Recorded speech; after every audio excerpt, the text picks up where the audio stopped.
Oke, kalian tadi sudah belajar tentang jenis-jenis badan usaha. Nah, sekarang Ibu mau lanjut ke bentuk badan usaha. Nah, yang pertama, Ibu akan menjelaskan bentuk-bentuk dari badan usaha milik negara atau bentuk-bentuk BUMN. Nah, seperti yang kalian tahu, kalau BUMN itu tadi apa? Badan usaha yang modalnya itu seluruh atau sebagian kepunyaan negara. Nah, kita fokus dulu di slide ini, kita lihat yang sebelah kiri. Nah, ketika si badan usaha milik negara ini seluruh modalnya punya negara atau pemerintah pusat dan tujuannya itu full pelayanan untuk melayani publik atau masyarakat, maka bentuk badan usaha milik negara tersebut dinamakan Perum, perusahaan umum. Namun, kita lihat yang sebelah kanan, ketika setengah modalnya itu punya negara atau pemerintah pusat dan setengah modalnya milik non-negara atau pihak swasta, dan tujuannya itu untuk melayani, tapi plus ada ngambil keuntungan atau profit, maka bentuk BUMN-nya itu disebut sebagai persero, berbentuk PT. Nah, jadi, kan badan usaha milik negara itu. Nah, ciri-ciri daripada Perum atau perusahaan umum ini yang pertama adalah pendirian Perum diajukan menteri kepada presiden. Jadi kalau misalnya pemerintah nih mau ngediriin Perum, berarti itu diajukan dulu sama menteri, dirancang, terus dikasih deh ke presiden. Kalau presidennya setuju, baru Perumnya didirikan. Terus yang kedua, modal seluruhnya dari kekayaan negara dipisahkan dari APBN. Jadi si modal untuk ngebangun Perum ini terpisah ya dari APBN, dari anggaran perencanaan belanja negara. Jadi ada posnya tersendiri. Terus yang ketiga ada umumnya bergerak di bidang jasa vital. Jadi perusahaan ini bergerak di bidang yang memang sangat-sangat penting gitu bagi orang banyak. Nah, contohnya itu ada Perumnas. Jadi perusahaan umum, perusahaan rumah nasional ya. Ini kayak Perumnas yang ngebangun rumah masyarakat oleh negara. Terus ada Perum Bulog, beras umum logistik. Nah, itu kan di bidang jasa-jasa yang memang sangat-sangat penting. Terus yang keempat, ada pegawainya itu adalah pegawai perusahaan negara. Jadi pegawainya itu pegawai negara ya. Nah, sedangkan di sini ada ciri persero berbentuk PT itu cirinya sama, pendirian perseronya itu diajukan menteri kepada presiden. Terus yang kedua, modalnya itu terdiri atas saham. Nah, jadi kalau di sini, kalau persero berbentuk PT ini modalnya itu sudah menjadi saham. Nah, sahamnya itu 51% harus dimiliki oleh negara. Sisanya itu bisa dijual kepada pihak swasta. Terus yang keempat itu ada rapat umum pemegang saham. Nah, karena ini sudah modalnya berbentuk saham ya, jadi pasti ada rapat umum pemegang saham untuk ya menentukan kebijakan-kebijakan terkait nanti tentang PT. Jadi nanti ada rapat umum pemegang saham. Terus yang terakhir adalah pegawainya. Ini bukan pegawai negara tapi pegawai swasta. Ya, selanjutnya bentuk badan usaha yang kedua adalah bentuk-bentuk badan usaha milik daerah atau bentuk-bentuk BUMD. Nah, kalau BUMD itu tadi apa? Badan usaha yang seluruh atau sebagian modalnya dimiliki oleh daerah atau pemerintah daerah. Nah, sama seperti tadi di BUMN ya konsepannya. Kalau misalnya seluruh modalnya itu dikuasai oleh daerah, milik daerah, dan tujuannya itu full untuk melayani masyarakat yang ada di daerah tersebut, maka bentuk perusahaannya itu adalah Perumda, yaitu perusahaan umum daerah. Nah, kalau misalnya setengah modalnya itu punya pemerintah daerah, dan setengahnya lagi modalnya itu punya non-daerah atau pihak swasta, dan tujuannya itu selain melayani, mereka juga mengambil keuntungan atau plus profit. Nah, maka bentuk badan usahanya itu disebut sebagai persero daerah berbentuk PT. Nah, kalau Perumda, perusahaan umum daerah itu adalah perusahaan daerah yang seluruh modalnya dimiliki oleh satu daerah dan tidak terbagi atas saham. Jadi nggak pakai saham ya. Kalau misalnya persero daerah itu perusahaan daerah yang modalnya itu terbagi atas saham.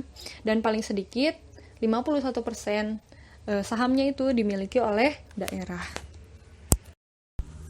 Selanjutnya, bentuk-bentuk dari badan usaha milik swasta atau bentuk-bentuk BUMS. Nah, BUMS itu sendiri adalah badan usaha yang seluruh modalnya itu dimiliki oleh pihak swasta. Jadi 100% punyanya swasta. Swasta ini berarti non-pemerintah ya, di luar daripada pemerintah. Nah, untuk mengelompokkan bentuk-bentuk badan usaha milik swasta ini, Ibu sudah membuat diagram. Nah, diagram ini di kolom paling atasnya itu, di bagian paling atasnya itu ada swasta. Nah, swasta ini sebagai BUMS, badan usaha milik swastanya. Nah, BUMS itu dibedakan menjadi dua kelompok besar. Ada BUMS yang modalnya berasal dari sendiri. Jadi modalnya itu berasal dari satu orang, dari perseorangan. Nah, kemudian ada BUMS yang modalnya dari kelompok. Nah, kalau misalnya BUMS yang modalnya dari sendiri, maka badan usahanya itu disebut sebagai badan usaha perseorangan. Kalau misalnya BUMS-nya itu dari kelompok, maka badan usahanya itu dibagi jadi 3. Ada CV, firma, dan PT. Ya, kita bahas satu-satu. Nah, tadi Ibu sudah menjelaskan, mengelompokkan bentuk-bentuk badan usaha milik swasta ini melalui bagan ya, atau diagram. Nah, kita bahas dari bentuk badan usaha milik swasta yang modalnya berasal dari sendiri. Maka badan usaha milik swasta tersebut disebut badan usaha perseorangan. Nah, apa sih badan usaha perseorangan? Dari namanya aja seorang, berarti badan usaha ini modalnya berasal dari satu orang. Jadi modalnya itu berasal dari satu orang saja yang tujuannya mendapatkan keuntungan. Nah, dalam badan usaha perseorangan ini pasti ada kelebihan dan ada kekurangan. Di tiap badan usaha itu pasti ada kelebihan dan kekurangannya ya. Kita bahas satu-satu. Dari kelebihannya. Kelebihan dari badan usaha perseorangan yang pertama adalah keuntungannya seluruhnya menjadi milik pemilik perusahaan. Nah, karena tadi perusahaannya itu didirikan oleh satu orang, kemudian dikelola oleh satu orang, ya otomatis keuntungan yang didapat oleh perusahaan atau badan usaha itu, keuntungan yang diperoleh dari badan usaha itu seluruhnya menjadi milik dari si pemilik perusahaan atau pendiri perusahaannya. Kemudian yang kedua, lebih leluasa untuk mengelola perusahaan. Karena memang dijalankan oleh satu orang saja, jadi memang untuk mengelola perusahaannya itu lebih leluasa, lebih enak gitu. Kalau misalnya contohnya kayak pemilik perusahaan itu menentukan jadwal operasional perusahaan, contohnya kayak mau buka jam berapa, mau tutup jam berapa, atau mau merekrut karyawan berapa orang gitu. Gimana sih pemilik perusahaannya? Yang ketiga adalah pajak lebih kecil. Nah, karena memang dikelola oleh satu orang ya, pajak daripada badan usaha perseorangan ini memang cenderung lebih kecil daripada badan usaha-usaha swasta lain yang modalnya dari kelompok. Jadi pajak perseorangannya itu dan pajak perusahaannya itu cenderung kecil. Terus yang keempat, badan usaha ini mudah didirikan dan mudah dibubarkan. Karena hanya didirikan oleh satu orang jadi lebih mudah, tapi dibubarkannya juga lebih mudah. Contohnya kayak misalnya pendiri perusahaannya itu meninggal dunia, biasanya badan usahanya juga itu tutup gitu, bubar. Terus yang kelima, pengambilan keputusannya itu relatif cepat ya, karena memang di sini dikelola oleh sendiri ya. Jadi kalau mengambil keputusannya itu ya berdasarkan sendiri saja gitu, tidak usah diskusi dengan pihak-pihak dan kelompok lain, jadi pengambilan keputusannya itu relatif cepat. Nah, di balik kelebihan ada juga kekurangan yang dimiliki oleh badan usaha perseorangan ini. Yang pertama, kerugiannya ditanggung seluruhnya oleh pemilik perusahaan. Ya, karena keuntungannya juga ditanggung oleh pemilik, maka kerugiannya juga akan ditanggung oleh pemilik. Kemudian yang kedua, besarnya modal dan investasinya itu terbatas. Ya, karena memang oleh sendirian ya, modal yang dimiliki oleh seorang juga kan lebih sedikit dibandingkan dengan modal yang didapat dari beberapa orang gitu. Jadi memang sangat-sangat terbatas untuk modal dan investasi di perusahaan. Terus yang ketiga, tanggung jawab pemilik tidak terbatas. Nah, karena memang dikelola oleh satu orang, memang tanggung jawabnya itu benar-benar dimiliki oleh pemilik, dan pemilik juga sangat-sangat bisa leluasa ya untuk mengatur perusahaannya. Jadi kalau misalnya pemilik punya hutang pribadi nih ya di luar perusahaan, dia bisa saja mengambil uang perusahaan untuk membayarkan hutang. Jadi memang tidak terbatas, dikhawatirkan nggak bisa mengganggu keberlangsungan daripada perusahaan perseorangannya. Kemudian yang keempat itu keberlangsungan hidup perusahaan rendah, karena memang tergantung oleh satu orang, tergantung pada satu orang, jadi memang keberlangsungan perusahaannya itu agak rentan, nggak long lasting lah, nggak selamanya gitu, jadi agak rentan bubar. Bentuk-bentuk badan usaha milik swasta yang modalnya dari kelompok, yang pertama adalah bentuk CV. Badan usaha CV atau Kommanditer Genootschap atau persekutuan komanditer adalah badan usaha yang modalnya berasal dari 2 orang atau lebih. Nah, yang terdiri dari sekutu aktif dan sekutu pasif. Nah, jadi modal pendirian badan usaha CV ini dari 2 orang atau lebih. Nah, dari 2 orang atau lebih ini ada yang dibagi menjadi sekutu aktif dan sekutu pasif. Nah, kalau sekutu aktif, dia itu menyetorkan atau menyertakan modal berupa uang dan plus skill kewirausahaannya. Jadi sekutu aktif ini nanti yang akan mengelola si CV. Nah, sedangkan sekutu pasif ini adalah anggota badan usaha CV, tapi dia hanya menyetorkan modal saja. Jadi dia tidak terjun langsung mengelola CV, tapi dia hanya menyertakan modal. Nah, dalam badan usaha CV ini tentu ada kelebihan dan kekurangannya juga.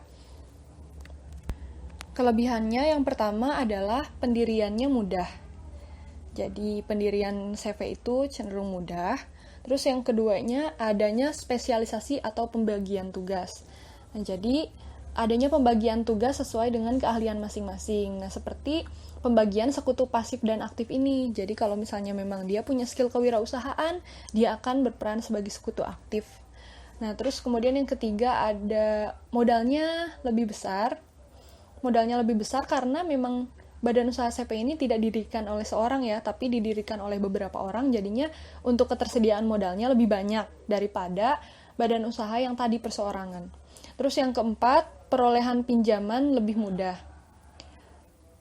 Jadi kalau misalnya pihak dari kreditur, ketika memang badan usahanya CV itu lebih mudah mendapatkan pinjaman dibandingkan perusahaan perseorangan. Kemudian yang kelima, kemampuan manajemen lebih baik. Ya karena memang dikelola oleh seseorang yang sudah profesional ya. Jadi CV itu kan dikelola oleh sekutu aktif yang memang sudah kompeten lah untuk menjalankan suatu usaha. Adapun kekurangannya, yang pertama, tanggung jawab sekutu tidak sama. Ya memang karena ada yang aktif, ada yang pasif, otomatis tanggung jawabnya berbeda. Kemudian yang kedua, terjadinya perselisihan. Ya dalam CV ini kan memang tidak semua sekutunya itu aktif kan mengelola perusahaan, jadi kemungkinan terjadi perselisihan antara sekutu yang aktif dan yang pasif. Kemudian yang ketiga, keberlangsungan perusahaan ini sedang, jadi keberlangsungan usahanya itu lebih kuat daripada badan usaha yang perseorangan. Kemudian yang keempat, sulit menarik investasi yang sudah masuk. Jadi kalau misalnya pihak anggota yang mendirikan CV ini ingin keluar daripada CV-nya, itu sangat sulit ya untuk menarik modal yang sudah diberikan. Masih di bentuk badan usaha milik swasta yang modalnya berasal dari kelompok, bentuk yang kedua adalah firma.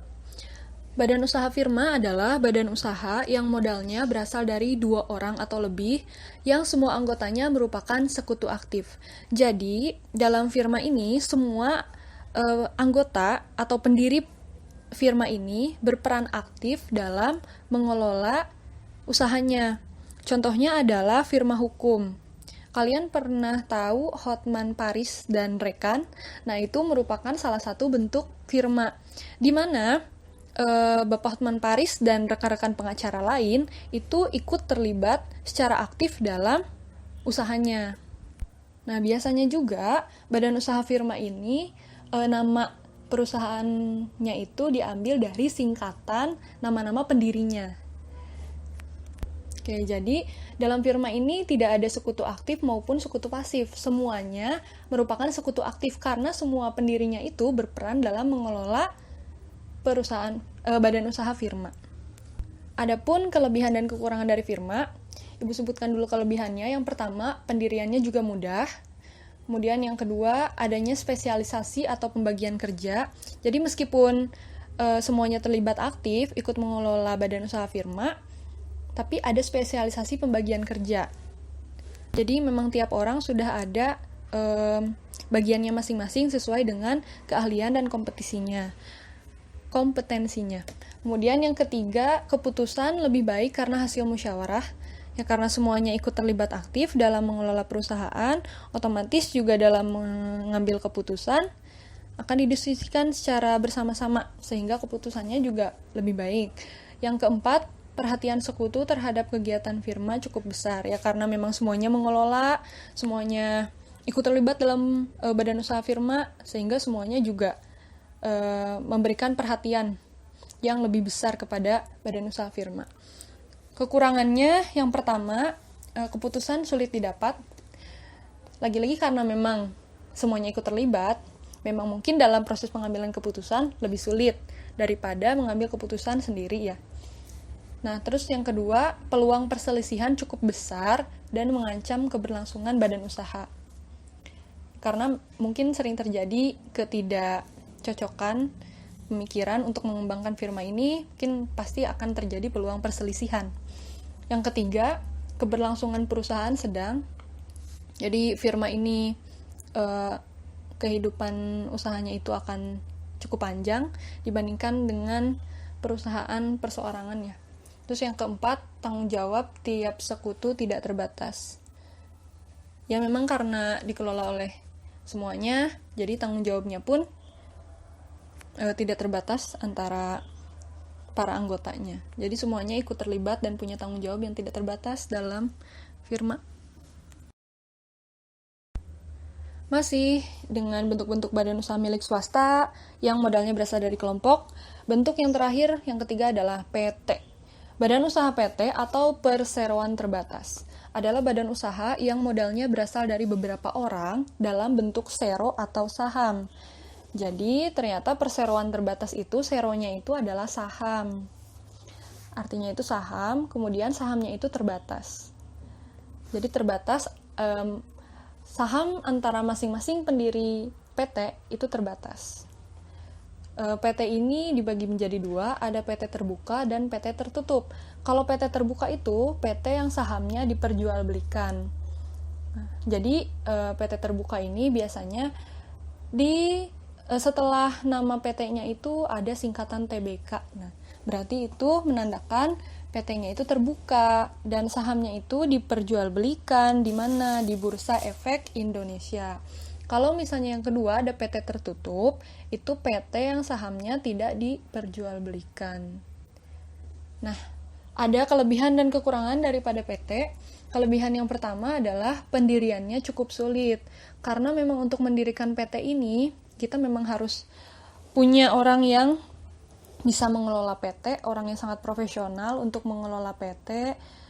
Kemudian biaya untuk mendirikan PT juga cukup besar, jadi pendiriannya cukup sulit.